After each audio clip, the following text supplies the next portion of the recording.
everybody, this is Brother Nero, and that's my co-host, Julia Blair, and this is the new, improved version, hopefully improved, version of the Dark Illumination Report podcast.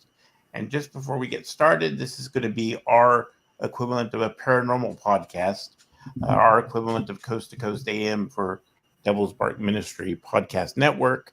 And if you want to hear stuff about Shadow Path Diabolism, you can listen to my new show on Saturday nights at 11 p.m. Central. That's called The Shadow Path Diabolist. But this show will, from this point forward, be a paranormal investigation show. We'll be featuring videos about paranormal investigations. We'll eventually try to have some people that are paranormal investigators on the show to do interviews about some of their cases, things like that. If you'd like to find out more information about the show, you can go to our website and check that out. We'll be putting a little message up here in just a second, giving you that address and everything. So how are you doing, Julia? I'm doing okay, thank you. How are you? I'm okay. I'm looking forward to doing this show, actually. I've been wanting to do this show for a long time. Yes, absolutely. I mean, all the paranormal stuff that we've been talking about, that we want to talk about on the show, is my bread and butter. This is the stuff that I look up in my own time. I love everything about this. Yeah, I've always been interested in the paranormal, but some of the shows have gotten really cheesy over the years. You know, it's like they're all kind of fake now, like the Bigfoot investigation. They never find anything. The UFO investigations, they never discover anything. I got my interest in the paranormal along with being interested in the occult, you know, but the show that really got me going into the paranormal was, I don't know if you ever saw that show Sightings from the 90s. I didn't, no. Yeah, there was a show in the 90s that used to come on Fox when it was a relatively new network that was really cool, called Sightings. And I thought it was a good show that took it a little bit more seriously than the shows today. I mean, some of the shows today are so bad that they're almost like piss takes to me. I don't take them seriously, and I lose interest in watching them, to be honest. Oh, yes. I don't even waste time watching the paranormal shows anymore. Some of them are very goofy. Yeah. But yeah, so you want to let everybody know kind of what we're going to be talking about today and kind of what we're going to be featuring on the show? Yeah, absolutely. So one of our goals for this is going to be taking clips and events and sightings and basically whatever paranormal stuff that we can find, both related to diabolism and not related to diabolism, but just related to the occult, as they're all sort of interconnected. And we're going to be watching some clips, analyzing them. Everything on this show, everything that we talk about is going to be approached with the idea of, we're suspending disbelief, but we're going to take everything with a grain of salt, because you will see with the clips that we present here today and going forward, is it's so easy to fake stuff. But in addition to that, we're also going to kind of suspend disbelief and treat it as if it is a real thing and as if it's genuine. And some of the clips that we have here today, we've got a security camera footage style clip, we've got a paranormal investigation, and we've got some good old-fashioned Bigfoot stuff. So a lot of exciting stuff going on here today.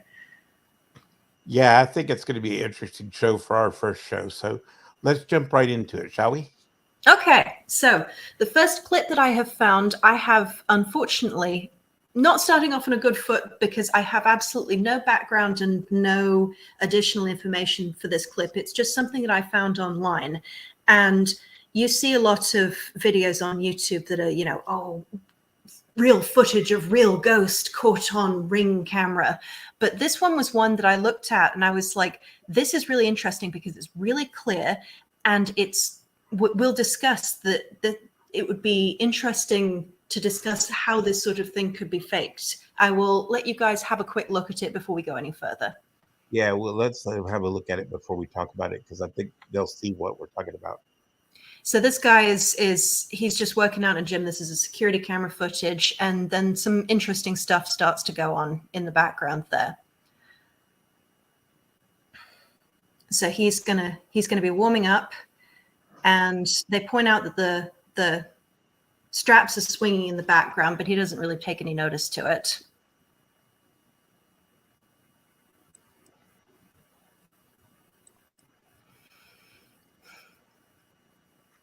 And he's just kind of doing his thing. And then he notices this.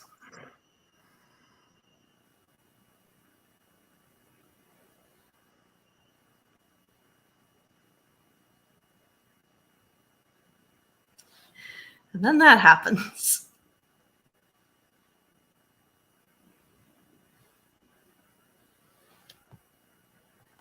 So very, very brief, very simple. The two interesting things, because the rope swinging you can write off very easily. The medicine ball rolling across the floor, which is what you might have been able to see in the corner there, is harder to write off, and clearly that's what freaked him out. And he starts to get his stuff and he starts to head out the door, and at that point he gets grabbed and almost like dragged. And I'm going to play it again real quick, because I want you guys to look at this and I want you to see, how would you fake this unless you had a wire around your ankle? Just watch the way his body moves. I'm just going to scrub through it real quick here for you guys.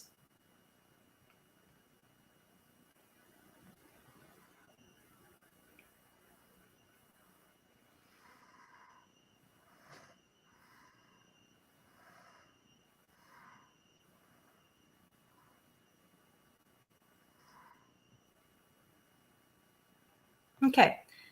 And so, Nira, I know I showed this one to you, so I would like to ask you what your opinion is on this first starting out. Well, as I'm looking at it, what I'm thinking is I don't see any cuts in the video. That's the first thing that I noticed. Because I was looking for cuts, I was looking for some kind of edit, and I don't see any edit points, or at least not that I can see. If there's somebody out there with more expertise than me, I'd sure like to hear their opinion. So please, if you have any comments or you see something that we don't, let us know. Send us a email or a message on YouTube and give your thoughts, because to me, I don't see any obvious edits. I don't see anything that would make it obvious. And like you said, you'd have to do an edit. Even in professional films, they have to do an edit to cut away from, for the special effects to take effect, or to put the rope around somebody's leg, or the whatever it is that they to pull them around. And I don't see that. So if anybody sees anything different, I don't know what it would be. Plus, the balls are moving around in the background as well. The balls of the bags are swinging as well. And like you said, when you first saw it, when you first showed it to me, it would take some pretty extensive editing and some pretty extensive organization, which I want to point out, which I said I was going to do anyway, is that, pretty much anybody who has an iPhone has the ability to have a full-powered production studio and can do most things that you can do in a lot of films over the last 20 years. So, I mean, it's easy to fake most things, but usually you would see some kind of cut. I don't see it unless somebody else sees something I don't. Yeah, well, what I noticed was, and you guys can go back when this goes onto YouTube and have a look at the video again, but you can see between the time when he gets dragged and the time when he gets up and runs out the door, you can see those cables in the background are swinging again, and they are in sequence, that you can't see a cut. And if you cut there, if you gave him time to get, for instance, a wire off his ankle, if you were doing a practical effect, because you can't run out the door with a wire on your ankle, obviously, then those ropes would obviously, there would be a cut, because, the ropes, they're swinging in a rhythm, and there's nothing there. There's nothing to suggest that was created with something attached to his feet dragging him. And I mean, you could say that, yeah, okay, he's a gym nut, he's a bodybuilder, maybe he could do that. But if you watch the way he moves, there is no muscle that could drive his body that's making contact with the floor, from what I can see. Yeah, I don't see how it could be done, but again, I'm not a film expert, and I'm not a director, and I'm not a effects expert, so I don't know, but it would be interesting to see what people think when they see this, and see what their comments are, because maybe there's somebody out there who is a practical effects expert or does have some experience on film sets and can see something that we're not aware of, because I just don't see it, and I find it fascinating. That has to be one of the most interesting videos I've seen out of all the paranormal videos I've seen, because it looks like the most genuine one that I've seen in a long time. Yeah. Yeah. And it's a pity that I don't have any. If anyone has any background for this clip, if anyone's seen it before and knows what's going on here, because I couldn't find any background. It seems to be someone recording a security camera footage on a computer with their phone. And I couldn't find any information about it. It was just something that I found and I was like, whoa, that's interesting. What's going on there? And I don't understand why a gym would be haunted either, but you know. Yeah, no. But then again, you don't know what ground it was built on. You don't even know what country it's in. Yeah. You don't know anything about the background. So, you know, in a lot of these places, they'll build stuff on top of burial grounds, and they'll find out later that it was a ancient Indian burial ground or a burial ground prior to the development of civilization. So, who knows what it could be? I mean, it wouldn't surprise me if somebody built something on top of a burial ground and they're getting paranormal activity because of it. But if it's not fake, to see something that blatantly obvious and that strong, that indicates that there's a strong presence there, because I mean that's more powerful than most places that I've seen on video or even heard about from people that I've known that have experienced things. So you're talking about a pretty powerful spiritual experience. So I keep thinking we're going to have somebody come up and look at this video and say, I know how this was done, and this is how the effect was done. And Yeah. I mean, I'm fine with that. I'm you know, one Oh of yeah. the things you have to understand about me is that I'm a believer in the paranormal. I've seen a lot of things in my life, and I know spirits exist, and I know they can do certain things, but I know most things that spirits can do can be easily replicated by anybody who's trying to deceive people. So I'm not foolish, you know, in that Yeah. sense. So I'm sure in most cases people are going to be able to figure out how it's done, and I'm all for it, because I'm one of those people that I don't like people who deceive people. I don't like people who try to lie to people and try to manipulate them. So I'm all for disproving something if there's some evidence to disprove it. Uh, Yeah, absolutely. I'm all, you know. But Yeah, anyway, I guess go ahead.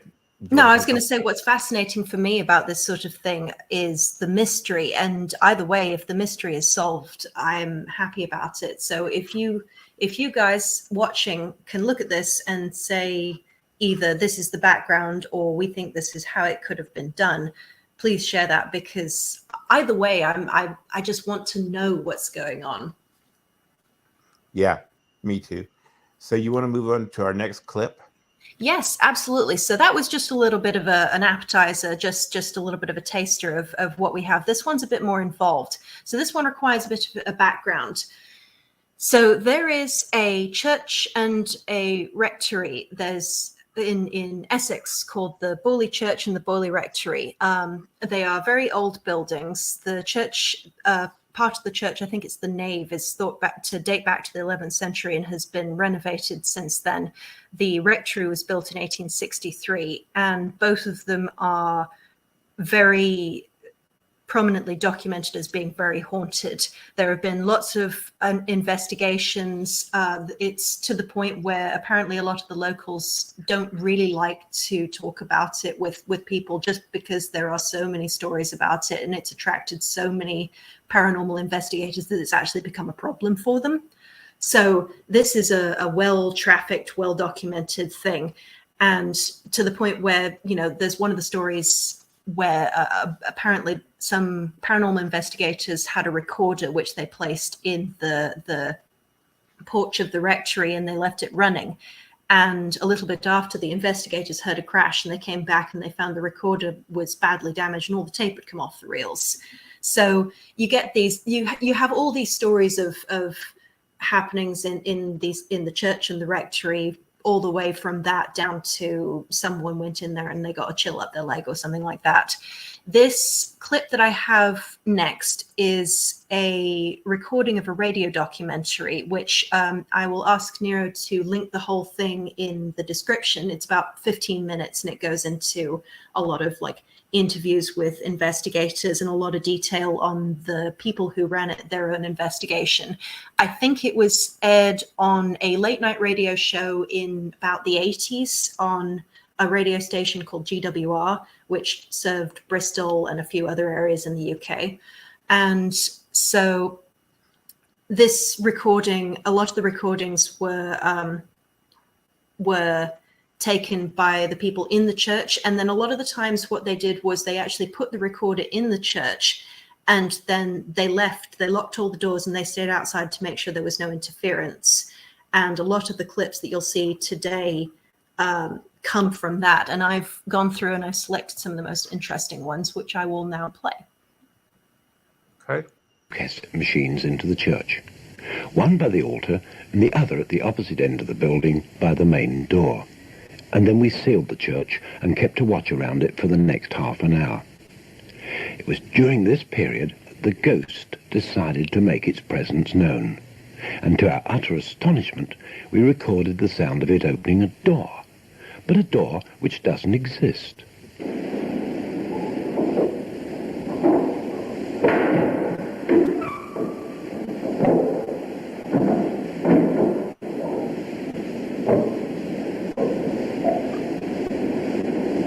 The next sound was quite unexpected, and it sent a chill through our marrows, for the microphone in the centre of the church picked up quite clearly what obviously is a human sigh.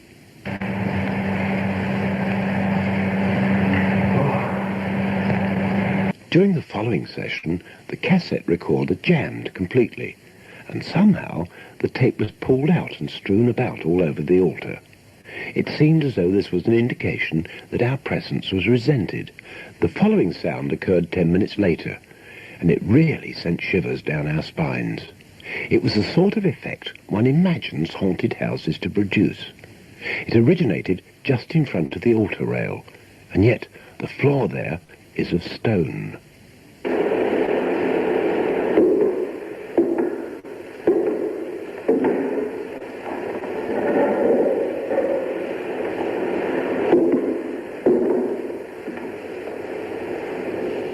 Eight minutes later, there was another sound generated, but we have no idea what it represents.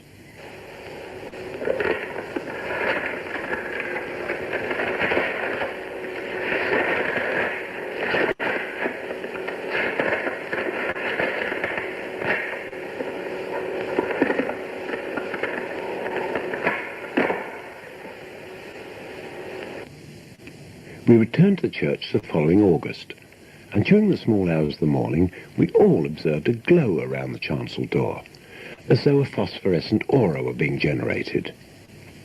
This night, the ghost made its presence known by producing some more sounds, which ended with a very frightening grunt or sigh.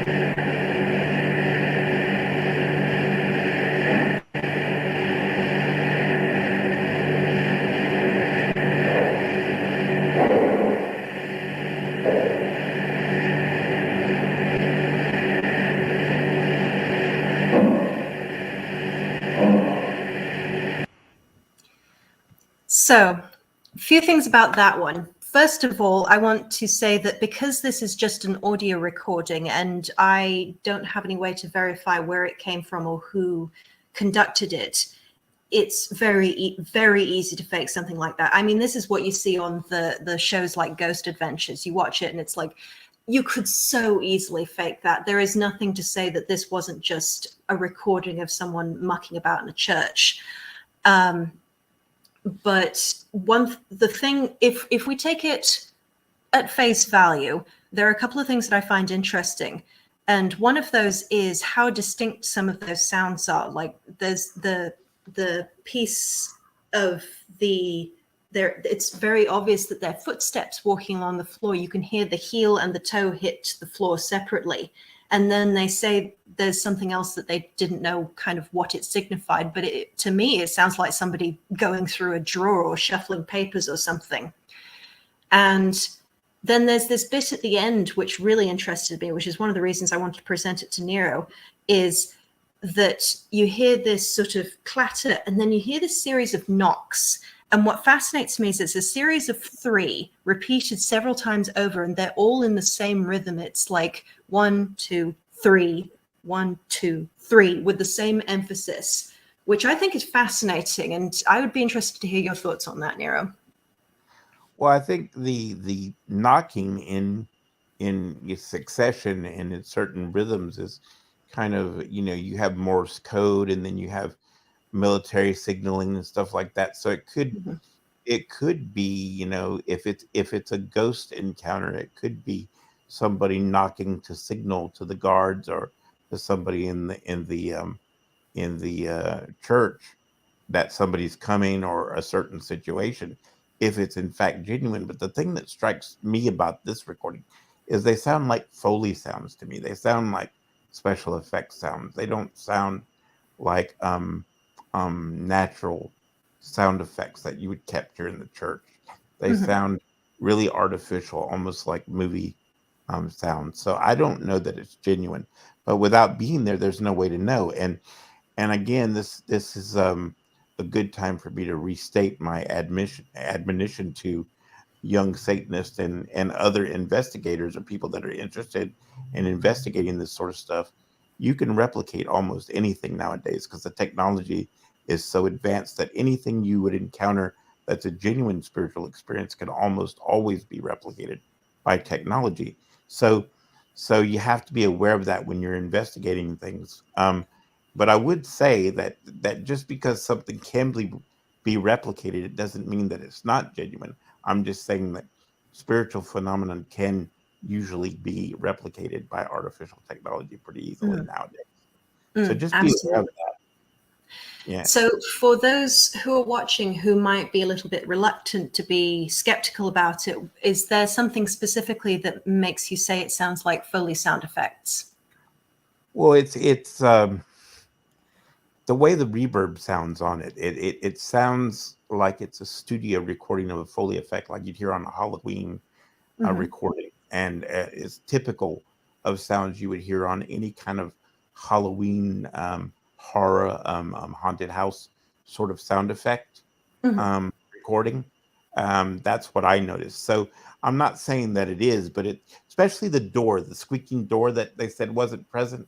It sounds very much like a movie sound effect of a squeaking door. I actually don't know why they said that the door wasn't there, because they did say that there was a door in there that they actually went in the longer recording, which I didn't post the whole thing because nobody has time to sit here for 15 plus minutes listening to EVPs.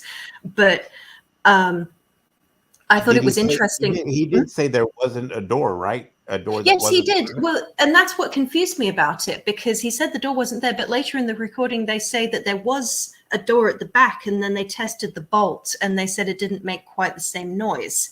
And I'm still confused as to why they said that there was a door that wasn't there. I don't know. I'm glad that I didn't mishear that, because that's what I thought he said. No, absolutely.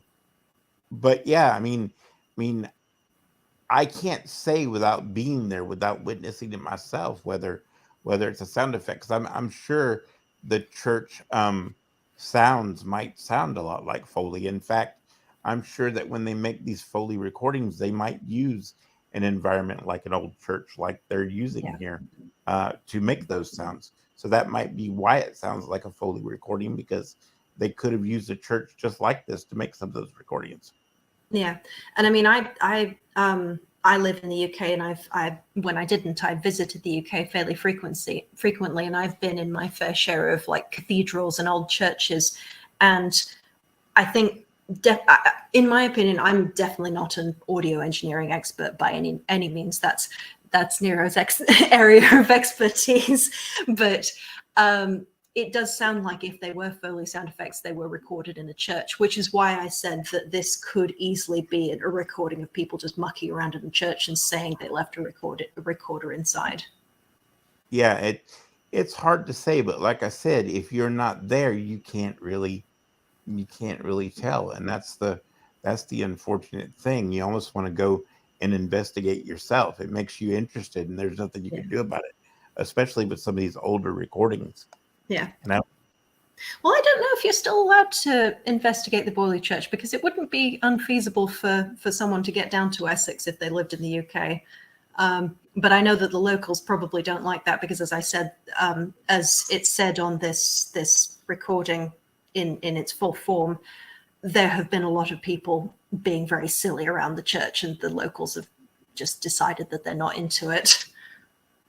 Yeah, I mean, that is one of the things. Once a place gets a reputation, it tends to attract Yeah. people that are just mucking about, as you say, and that's unfortunate. Yeah. And if you're not using it for a profit or a tourist attraction, then it's just annoying.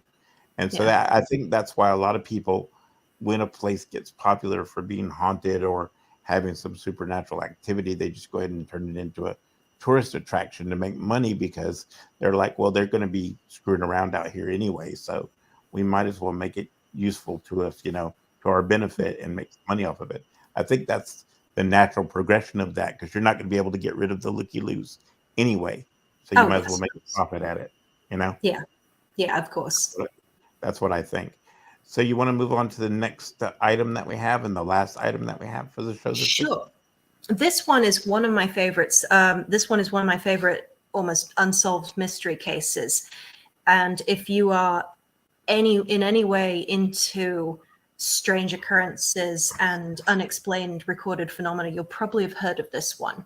So there is a place in, I think, California, up near Yosemite, called the Sierra Camp, and it's not really anything that is established necessarily. It's been dismantled now, but back in the 1970s, it was this very remote, very private camp for very serious hunters. And it was specifically, the location was specifically kept undisclosed. It was nigh impossible to find if you didn't know where it was. I mean, it was formed in, I think, I've in my research, I think I heard that it was formed, like it was built in the 1950s, and the Forest Service didn't find it and dismantle it until 2014. So that just gives you an idea of how hard it was to find.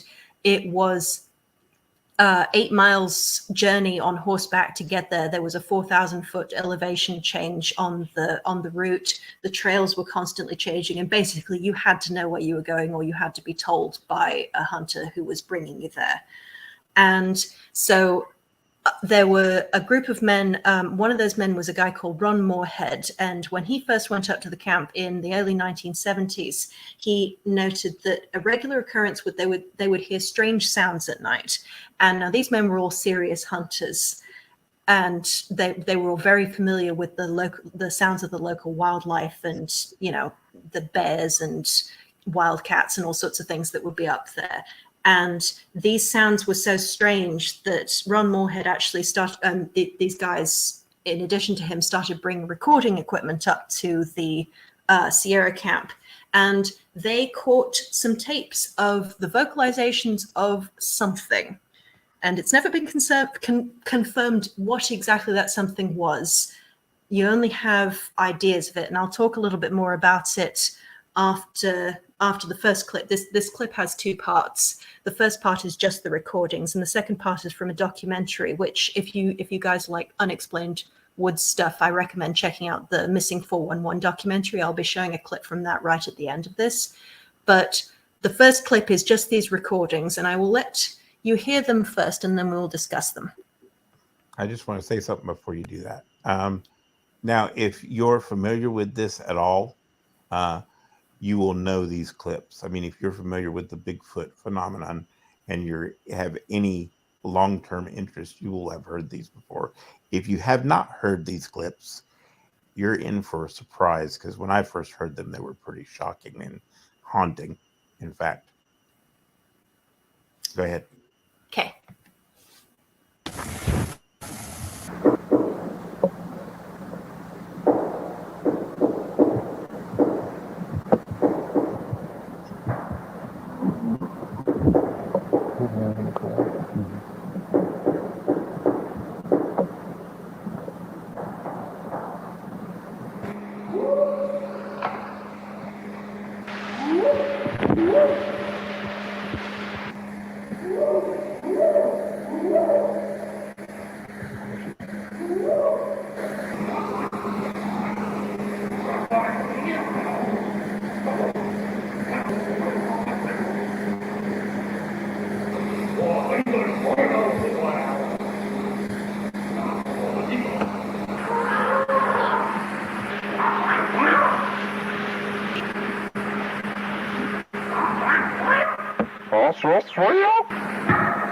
That's our job. Now we know where we can look for tracks of life for sure.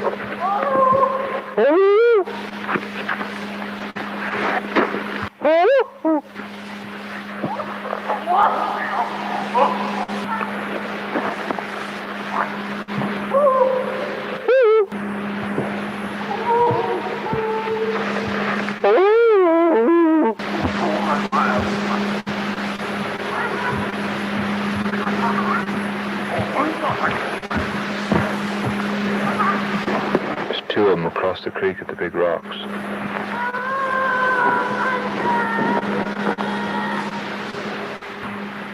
It's a hard act to follow. He sounds like he talks to us and they talk to each other. Yeah.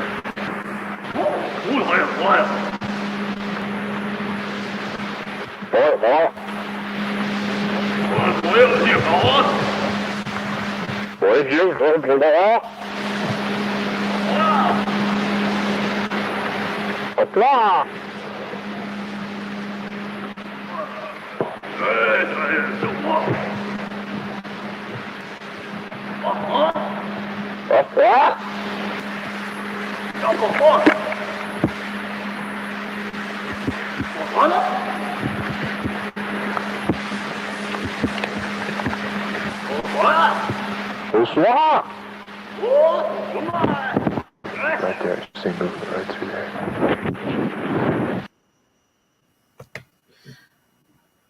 Now, one of the things I will say about that is that almost sounds like Japanese or some kind of Asian, Asian language.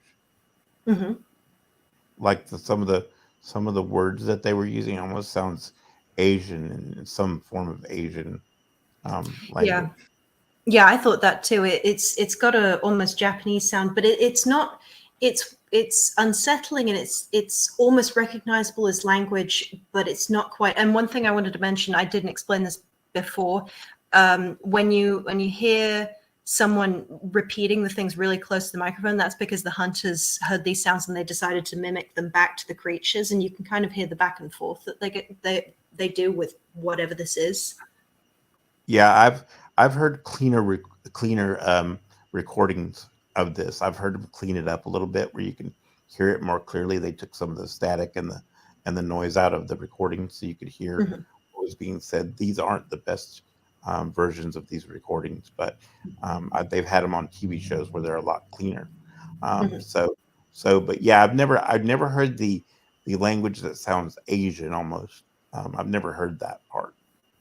So that's the first time hearing that part. But that's interesting. It is very interesting, and it's what's interesting to me is the sounds. The first sounds that you hear are so obviously non-human animals, but then it goes in and it's almost like speech, but just not quite. And another thing that I wanted to note is that the hunters allegedly also submitted these tapes for analysis to a professor of electrical engineering at the University of Wyoming, and he analyzed them, and he said that the formant frequencies of whatever this was goes way below and way above what humans are capable of producing. You can kind of hear that when the hunters are mimicking the sounds back. They're just not quite capable of producing the same range. The analysis also suggested that based on the pitch and the volume of the sound, that the creature that made them was probably larger than a man, possibly between 7 and 8 feet in height. I'm not sure how, to be fair, I'm not sure how they would assess that. But again, I'm not any kind of electrical engineering expert. and they said that they recorded at least more than one creature.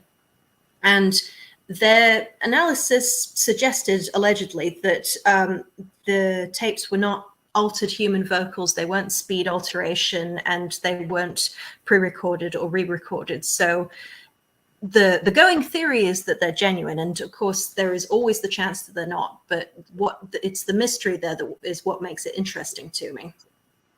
Out of all the things I've heard before, I have to say this is probably the one recording that I believe is genuine, or at least I'm inclined to believe it's genuine, just because of, like you said, the timbre and the quality of the sound of the sounds that you hear. It's a bigger animal. You can tell just by the resonance of it.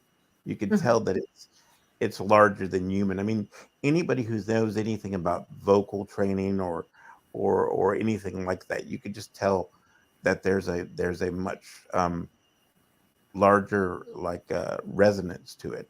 And also, I might add too that anybody that's been around birds and any kind of parrots or anything like that, the behavior that they're exhibiting is very much like parrots.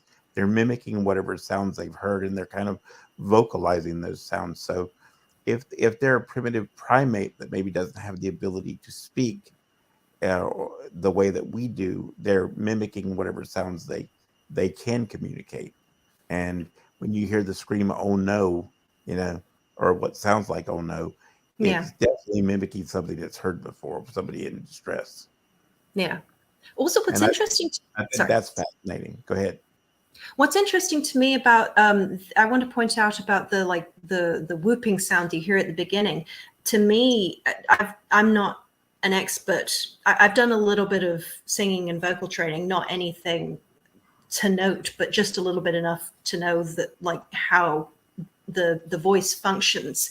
And they have a very dynamic range, and you hear them, they go all the way down, all the way up, straight through the vocal break you can hear. And they seem to do it effortlessly to the point where you can hear the hunter doesn't even come close. And that to me is so bizarre, because it's so not what you'd hear from a humanoid creature. Yeah, and another thing I would point out too is that the sounds that they're making seem to me very ape-like. You hear those types of sounds in other primates, other monkeys and things. The whooping sound that they're doing, you can hear that in other monkeys and other gorillas. So I really do think they are a primitive ape that we don't know about. And I know that I would be remiss if I didn't bring this up, but a lot of people believe that they're also spiritual creatures. They're part spiritual and part physical. A lot of Native Americans believe that they're interdimensional creatures and can basically pop themselves in and out of existence. There are obviously Christians who believe they're demonic, of course, and a lot of people say that they're associated with orbs and UFOs when there are Sasquatch in the area as well. So, I mean, you have to bring all that up if we're going to do a paranormal show, but I think the most realistic case for them is that they're some kind of primate, large primate, probably a descendant of humans or something, or a precursor to humans. A lot of scientists speculate, and I think the evidence suggests that if they do in fact exist, which to me this clearly shows that something exists, it's probably a primate. Yeah. There's a theory that they're an evolutionary divergence from the Australopithecus Neanderthal type range, when something went one way and something went another way, and for whatever reason their species is not quite as survivally viable, if you want to call it that, as ours, and they have not advanced in civilization the way we have, and they've kind of been pushed up into the uninhabited, unexplored part of the wilderness, up into the forests of Canada mostly these days. But I suppose in the 1970s it's perfectly plausible that they could have been out in the wilds of Northern California, where I think this took place. And I don't think I need to tell anybody there are no native primates in California. Yeah, but I mean, I think you were saying that, what were you saying about some of the Canadian forests? It's 20% of it is Oh, inaccessible to humans and it's hasn't been really mapped or explored yet? I don't know exactly what percentage of it is inaccessible or what percentage of it is unexplored. I do know that something like 80% of it is uninhabited. And I also know that there are places in the Canadian wilderness. There was one documentary that I watched, and these people went out to a portion of the Canadian wilderness, and it was so remote and so difficult to get to that the only way that you could get there was to fly out by a biplane that could land on water and land in this one specific lake that was there. You couldn't access it any other way. It was too far to travel on foot, and there's no way you could get a vehicle up there. Yeah. And if you're familiar with the show Alone on Discovery Channel, you will see that a lot of the places they go to do that show are in the Canadian wilderness, precisely because it is so remote and there's nothing there for those contestants to use to their advantage. That's why they go there in the first place. And the weather is so inhospitable. That's why they make it that's why it makes it a difficult challenge. So I mean, it's very possible. But like I said, the main thing is that whatever it is, it's exhibiting both primate behavior and almost behavior that's very similar to parakeets and parrots and those sorts of birds as well.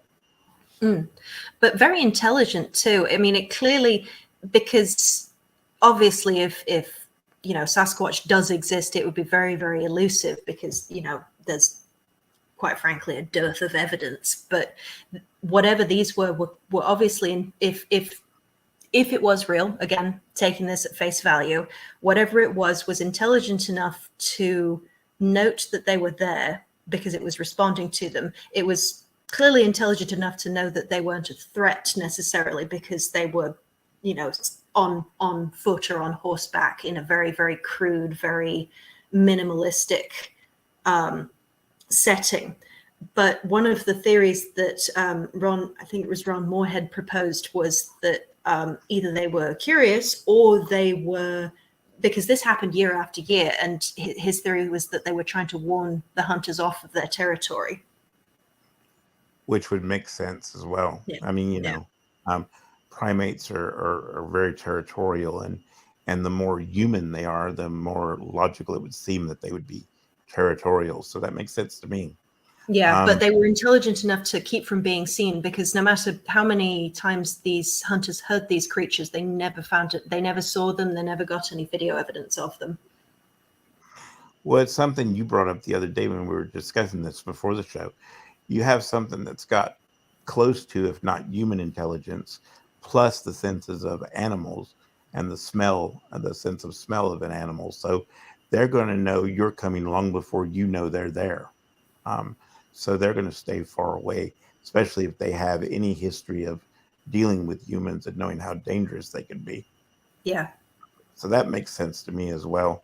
But I do find it difficult to believe that we have not found any primate that big. I just find it impossible to believe that there's been no provable evidence. I mean, there's been a cast of footprints and stuff like that, but I mean, like, irrefutable evidence. I find that hard to believe. I mean, but it's not impossible, because you remember not too long ago, well, it's been a while now, about a decade now, where they found those antelope creatures in Asia that had gills. Yeah. Did you ever see those? Oh, no, I didn't see that. There was an antelope type creature that they found in Asia, and it literally has gills on the side of its face that they had never seen before. Oh, wild. And there's video of that, and they had never seen it before, and some scientists found it, and it's an antelope with gills on the side of its face, and you can see it opening, closing like fish gills. Oh, that's bizarre. And it was found in Asia somewhere. Maybe we could find a video of that and put it on the show for next time, so people can see what we're talking about and how it is possible for there to be creatures that are out there that people just don't know about. Yeah, absolutely. Even though it seems, impossible, it's not. Well, and if you think about if there is any significant portion of wilderness on Earth which is as unexplored and inaccessible as, for instance, the deep sea, we continue to find quite large species of animal, and there are video recordings of animals that we can't identify, that we we can class them as, this is a shark, this is a squid, but we don't know anything about them. We have few videos of them just because they live so deep down in the ocean and so little of the ocean has been explored. So if you can potentially stretch that to include parts of land that haven't been explored, and which might be a haven for a creature who's intelligent enough to stay out the way of humanity, then it does gain a little bit of plausibility. I do agree. It does put a bit of a hole in it that there has been no significant evidence or no creatures discovered, not even like bones or corpses. But it is interesting. Well, the argument that a lot of scientists give is that elephants are very large creatures, and you never find bones of theirs, or you rarely find bones of theirs, because they tend to bury them or hide them or keep them to themselves. They almost have like communal graveyards that they keep, and they've shown elephants fondling the bones of their herd members or their pack members, because they know their herd members, and they recognize their bones, and they recognize their scent, and they actually hold them and caress them long after the elephants are dead. That's a known thing, and I've seen it in documentaries. And they say that elephants kind of hide their bones away from humans, so they know that known behavior of large animals. So it's not out of the realm of possibility. However, I did want to also add this little clip at the end from this documentary, which, again, if you guys want to watch it, I recommend you do. It's called Missing 411, The Hunted, and it goes into, I might go into the Missing 411 phenomenon at some other point because it's fascinating. But this specifically is an extra clip of people talking about what they've seen in addition to the sounds they recorded. And it's interesting that you mentioned orbs, because I think you'll be interested in what this guy's talking about. Okay, go for it.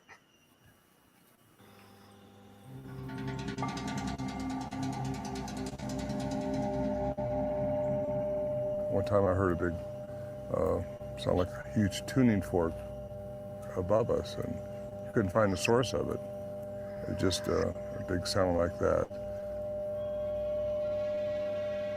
Sometimes you'd hear a sound out here, and one time we thought our camp was being torn apart by something.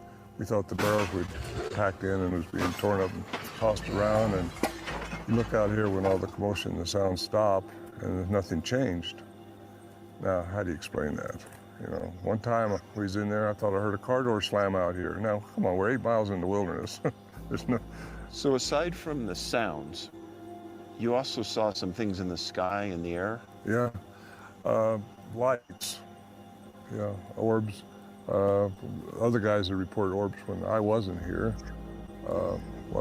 Me and my friend Bill saw one night was a big blue ball coming down from up here, slowly moving, definitely controlled, had some type of intelligence about it.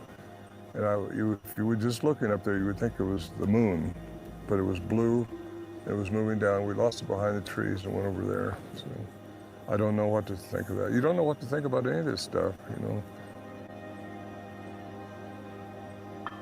We were in a tent, it just almost, it wasn't this dark, but this thing, what it was, just kind of starts moving across over here behind us. Elongated light, about probably 3 foot long, probably about that big around, and just a rod of light. I tell people when I talk about it, it's like a Star Wars saber. White, glowing, but not bright glowing, just glowing. And it just moved slowly through the trees, definitely controlled, and dissipated over here.